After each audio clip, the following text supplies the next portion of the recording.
Imagine stepping into your glittering 31st birthday party at a lavish New York City hotel, only for your own mother to say, "There's no seat for you." That was my shocking reality. To them, I wasn't successful Emily, just the pub worker they looked down on. The sting was immediate. Want to know how I turned that rejection into my ultimate triumph? Watch my story unfold. Hit like, share this if you relate, and follow for the whole journey. The heavy glass doors of the upscale Midtown Hotel revolved, letting me into a lobby so bright it almost hurt my eyes. A massive, shimmering chandelier hung from the high ceiling, illuminating clusters of impeccably dressed people chatting and laughing softly. The women wore expensive-looking dresses, like they'd stepped off a magazine cover. Instantly, that familiar ache tightened in my chest. This was supposed to be my party, my 31st birthday celebration, yet I felt utterly out of place, an imposter crashing an exclusive event. My family had invited me, Carol, my mother, and Megan, my sister. "It's a special milestone, Emily," they'd said on the phone, their voices dripping with forced enthusiasm. "Let's celebrate properly." We hadn't been truly close in years, having drifted significantly apart, but a foolish part of me hoped this gesture meant something, a chance to reconnect. I was wrong. At the gleaming reception desk, the attendant eyed my simple dress and sensible shoes, his expression skeptical. "Are you on the guest list?" he inquired, his tone thick with doubt. I gave my name, trying for confidence I didn't feel, but he just looked confused. "Please wait a moment, miss," he murmured, leaving me standing there feeling incredibly awkward. Just then, Mom and Megan swept in, radiating effortless New York City chic. Their polite smiles faltered, just slightly when they saw me. "Oh, Emily, you're here," Mom said coolly. Then came the gut punch. "There isn't actually a seat for you, Emily." "What? What do you mean?" I stammered, the words barely audible, my mind struggling to process the casual cruelty. My own mother, throwing me out of my own birthday party. She maintained her brittle smile. "We booked everything quite some time ago, darling. There's simply no room to add another place setting now." Her eyes scanned the opulent room, deliberately avoiding mine. "Why don't you just pop into a pub nearby? Grab a bite to eat? That could be fun for you, right?" A pub? Was this some kind of sick joke? I was supposed to be the guest of honor. Even though I'd kept my distance for years, I thought they still saw me as family. Megan, seeing the shock on my face, just shrugged dismissively. "Well, you work in a pub, don't you? You'd probably feel more comfortable there anyway," she added, the condescension dripping from her voice. They didn't see me, their sister, their daughter. They only saw the label they'd stuck on me. The pub worker. I wanted to scream, to argue, but the words caught in my throat. It was just like when I was a kid, back in our suburban New Jersey house. I was never quite good enough for Mom. Megan was the smart, outgoing one, the family star. My passion, baking, was dismissed as a silly little hobby. Only Dad. Dad had been different. He loved my cakes, his smile wide with pride every time I mastered a new technique. But he'd passed away when I was 12, leaving a void no one else tried to fill. "Don't take it the wrong way, Emily," my mother added, her voice soft but laced with steel. "It's just, there are places more suited to you." The implication hung heavy in the air. I didn't belong with them. My eyes started to blur with a mix of sadness, anger, and profound disappointment. Still, I managed a tight smile. "I get it. Sorry to bother you," I choked out, turning before they could see the tears threatening to spill. They looked almost relieved. I didn't look back as I stepped out into the cool New York night air, the party's bright lights shrinking behind me. Walking away, memories flooded back. I hadn't had time to properly grieve Dad before Mom remarried. My stepfather paid me little attention, clearly preferring Megan's academic achievements and easy charm. I was invisible. No matter how hard I tried, their approval remained elusive. So, I'd made my own path.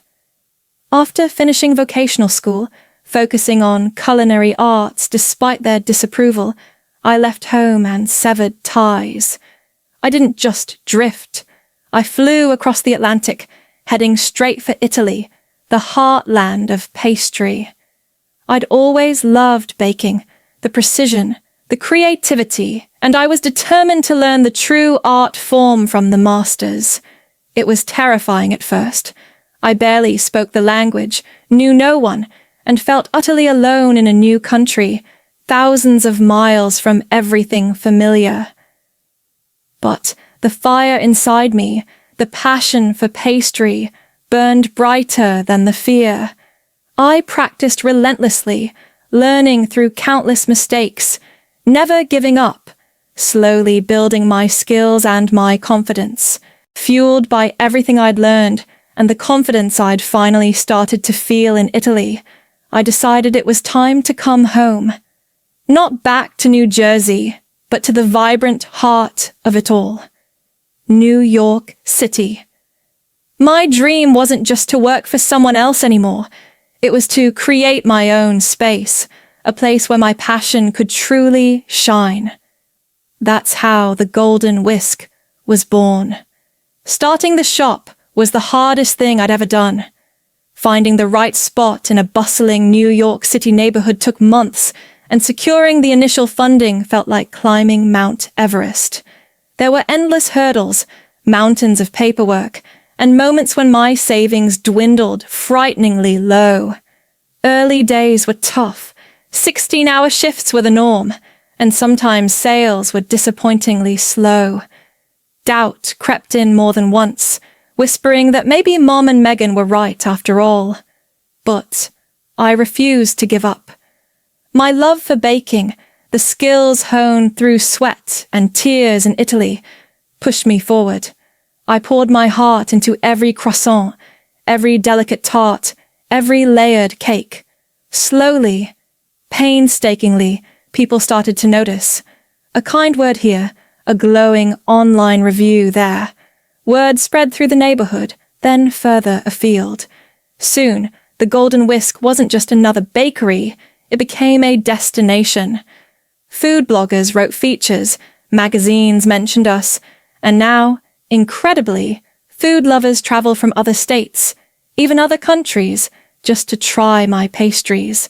Seeing the shop buzzing, watching customers savor something I created. That's when I know all the struggle was worth it. Those moments bring a pure, unadulterated happiness, proving that believing in yourself truly is the most important ingredient. Still, despite the growing success of the Golden Whisk, my family only saw the outdated image they'd created. Emily, the one who supposedly worked in a pub. My sister, Megan, was now married to David, a successful investment banker operating in the cutthroat world of Wall Street finance. His job involved managing vast sums of money and navigating complex deals, earning him a significant income and a place within New York's influential circles. Thanks entirely to David, Megan lived a life dripping in luxury, invitations to exclusive galas, dinners at Michelin-starred restaurants, shopping sprees without a second thought. It wasn't a life she had built. It was one she had married into.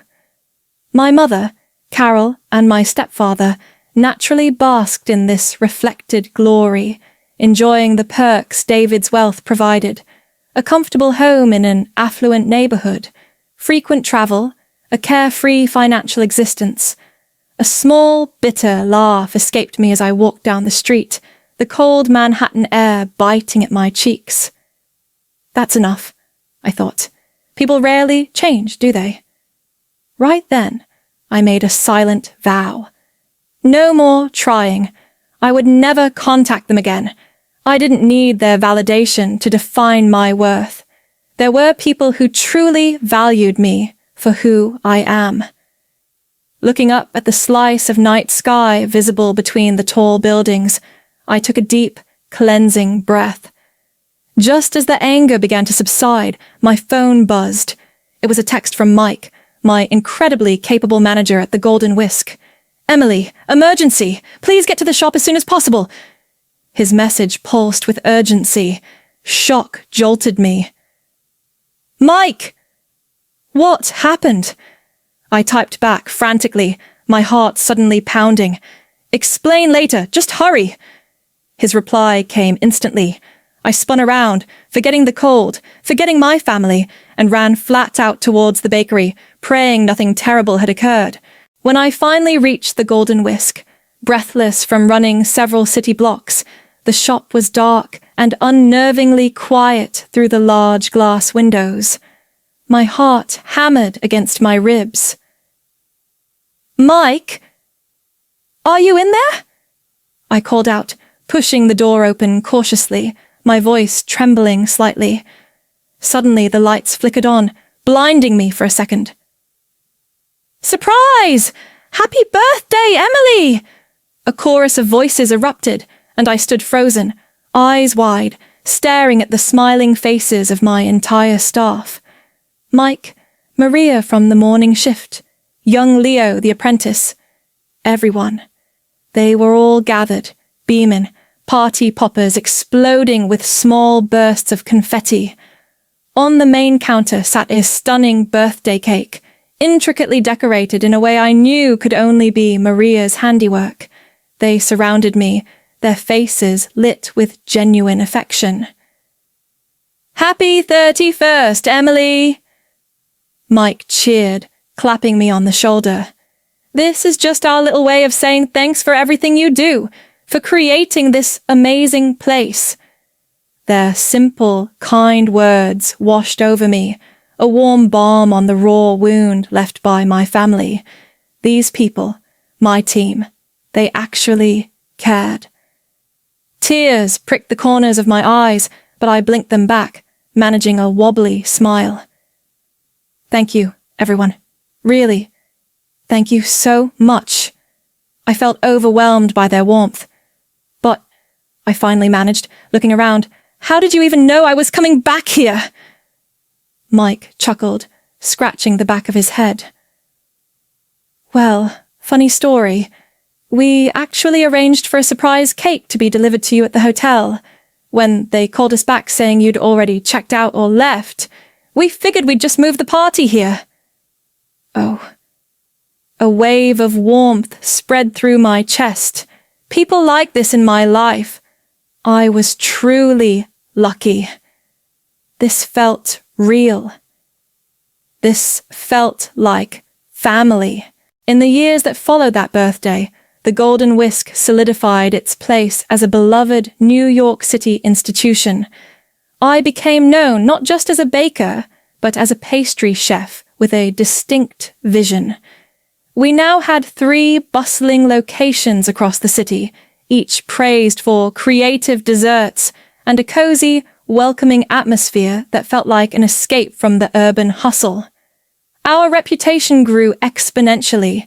Tables often had to be booked a full 4 months in advance. We attracted a diverse clientele, from Columbia University professors discussing literature over coffee and croissants, to discerning financiers sealing deals over elaborate afternoon tea. Food critics lauded us, magazines ran glossy features, and popular food blogs declared the Golden Whisk a must-visit destination in the competitive New York food scene. Yet, even with this mounting success, I maintained my distance from my family. We barely spoke. The old wounds hadn't fully healed, and I felt no desire to share my achievements with people who'd never believed in my dream. Since childhood, they'd dismissed my passion. Choosing culinary school after high school was met with incomprehension from Mom and Megan. They valued stable careers, social standing, money, things they didn't associate with baking. My path was my own, but they never offered support, always pushing for practical choices. Because of that deep disconnect, that fundamental difference in values, keeping them separate felt necessary. The Golden Whisk wasn't just a business. It was my proof to myself that I could succeed on my own terms. Then, 3 months after that surprise party, our team achieved something huge. First place in a prestigious national pastry competition held in Chicago, beating out top talents from across the country. The news amplified our bakery's fame, leading one unexpected afternoon to a call from a major food TV network wanting to feature us. I usually shied away from the spotlight, preferring the quiet focus of the kitchen, but this felt different. It was a chance to showcase the incredible hard work and dedication of my entire team at the Golden Whisk. So I agreed to the interview. I had no idea it would trigger such a dramatic family revelation. Weeks later, the air crackled with nervous excitement as my staff and I gathered around the small TV in the back office, waiting for the segment to air. When it began, featuring beautifully shot footage of our pastries and interviews with a slightly awkward-looking me, everyone cheered. I spoke about my passion, praising my team who were shown meticulously crafting desserts in the background. We smiled at each other, a shared sense of pride warming the room. The host lauded the Golden Whisk as a renowned bakery, a jewel in New York City's culinary crown, loved by food connoisseurs worldwide. Just as the segment concluded, my phone rang, jarring me from the warm afterglow. The caller ID flashed. "Mom." A knot formed in my stomach, but I answered. "Hello?" Instantly, Carol's excited, slightly breathless voice came through. "Emily, what is all this?" she demanded, confusion evident. "What do you mean, Mom?" I replied cautiously. "I just saw the TV show. What is this about your shop, the Golden Whisk? I thought you worked in a pub." I took a slow, deep breath. "Mom, I haven't worked in a pub for years. I'm the owner of the Golden Whisk." Silence. Then, "What? That shop? The one they said is booked solid for 4 months? That's yours?"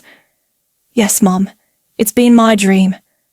Another pause, then her voice shifted, becoming brisk, opportunistic. "Well then, you should promote it more. This is perfect. We'll throw a huge party, celebrate your success. I'll invite everyone I know." Frustration surged through me. She meant her social circle, Megan's contacts. It wasn't about me. I sighed and quietly ended the call. Despite my deep reservations, a few weeks later, I found myself standing woodenly at the event my mother had orchestrated, something she grandly titled Emily's Success Celebration. It was exactly as I'd feared, a large, flashy affair held at a swanky downtown New York City venue, teeming with Carol's socialite friends, Megan's husband's business contacts from the Wall Street sphere, and various hangers-on clearly hoping to benefit from my newfound visibility. I felt like a prop, dragged onto a stage I never wanted to be on. "It's your party, Emily. Try to look like you're enjoying it," Mom instructed through a tight smile, her eyes betraying no warmth, only calculation. It wasn't pride shining there. It was the glint of opportunity. I sighed internally and decided to just play the part, smile, mingle politely, don't make waves. While I was trying to navigate the crowded room, a man in an expensive suit, with sharp features and blonde hair, approached me, his gaze curious. "Hello," he said, extending a hand. "I'm David, Megan's husband." Oh, so this was him. "Nice to meet you," I replied, shaking his hand, keeping my expression neutral. David's look was complicated. "Actually," he admitted, lowering his voice slightly, "I only found out about you fairly recently." He paused, then continued. "I saw the TV feature on the Golden Whisk. I asked Megan if you were her sister, and she finally confirmed it." "I see," I murmured, a dry, humorless smile touching my lips. "I gathered she presented herself as an only child, especially since you weren't at our wedding. Seeing you on TV, clearly so successful, it was quite a surprise." So Megan hadn't just passively omitted me. She'd actively hidden my existence, probably embarrassed by the sister who supposedly worked in a pub. The confirmation stung, even though I'd suspected as much. After that uncomfortable party, I tried to push my family back to the periphery of my thoughts, focusing on the Golden Whisk. But a few days later, Megan called. "Emily," she began, her tone suddenly chummy. "I need to celebrate a friend's birthday at your shop. You'll hold a prime table for us, won't you?" I was taken aback by the casual entitlement from the sister who'd pretended I didn't exist. "Sorry, Megan, we're fully booked that day," I replied politely. She didn't back down. "What? But we're family. Can't you make one little exception? It's for a very important friend." "Our policy is fair treatment for every customer," I stated calmly. Though she relented that time, the calls continued. "Emily, can you reserve the entire cafe? I'm hosting some investors' wives, people who know David. Or, could you create a bespoke dessert tasting menu just for my group?"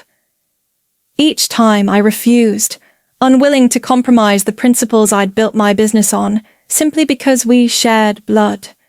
Honestly, watching Megan shamelessly try to leverage my hard-earned success for her own social climbing made me deeply uncomfortable. Then, one evening, after locking up the main shop, I found David waiting outside under the streetlights. "Emily, I need to talk to you," he said, his expression serious. "What is it?" I asked, bracing myself. "What do you really think about Megan using your shop like this?" he asked directly. I hesitated, surprised he'd noticed, or perhaps cared. "She told me she was just being a supportive sister."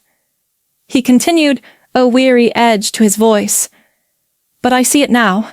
She's just trying to use your success to boost her own image." I nodded silently. "If you hadn't become successful," David stated flatly, sighing, "that party never would have happened. I see who she really is now, Emily. I can't do this anymore. I've decided on a divorce." Hearing David say that brought a strange mix of validation and sadness. Several months later, word reached me indirectly that his divorce from Megan was finalized. I wasn't surprised. Based on our conversation, it felt inevitable. What followed, however, was more dramatic than I'd anticipated. Without David's substantial income and social standing propping her up, Megan's carefully constructed world of New York luxury crumbled. The designer clothes, the fancy dinners, the effortless ease. It all vanished. She had relied entirely on him, and once that support system was gone, she seemed completely adrift. My mother and stepfather were hit hard, too. They had grown accustomed to the comfortable lifestyle David's success afforded them, but that financial cushion evaporated with the divorce papers. Their resources, likely never substantial on their own, began to dwindle rapidly. Then, one ordinary afternoon, my phone rang. It was Mom, her voice hesitant after a long silence. "Emily, please, I need to talk to you." I paused, conflicted, but eventually agreed to meet her. We chose a small, unassuming cafe in a quiet neighborhood, far from the glitzy places she used to frequent. When I saw Mom and Megan sitting at a corner table, the change was stark. Gone were the expensive outfits and flawless grooming. They wore simple, almost drab clothes, and their faces looked tired, etched with worry lines I'd never seen before. They both looked away as I approached, shame radiating from the mum. "Emily," my mother began softly, her voice thick with emotion. "I am so truly sorry for everything. When you wanted to be a pastry chef, we didn't take you seriously. We looked down on you. But now I understand how incredibly hard you've worked." Megan nodded, adding quietly, "I regret not supporting your dream too. It's probably far too late to ask for forgiveness, isn't it?" I looked at them both carefully, studying their downcast faces.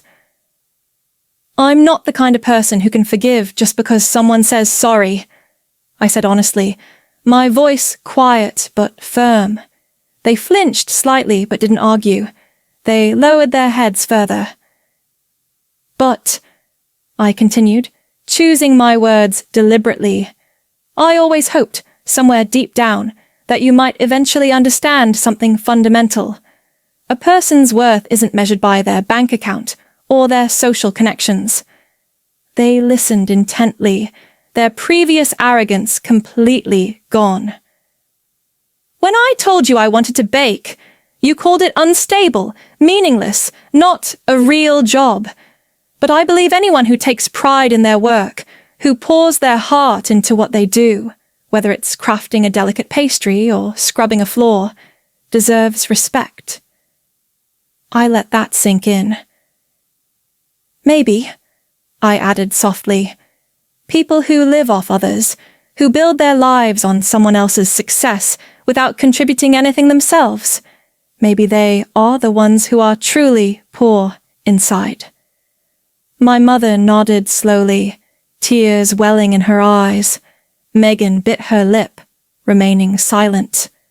Later, I heard through roundabout channels that Megan had indeed started working as a waitress at a small, busy diner out in Queens. Initially overwhelmed, she was slowly learning the rhythm of hard work, the reality of earning her own living, paycheck by paycheck. My mother, along with my stepfather, had taken jobs as cleaners. Seeing them make that tangible effort, engaging in the kind of manual labor they once outsourced without a thought, did soften something inside me.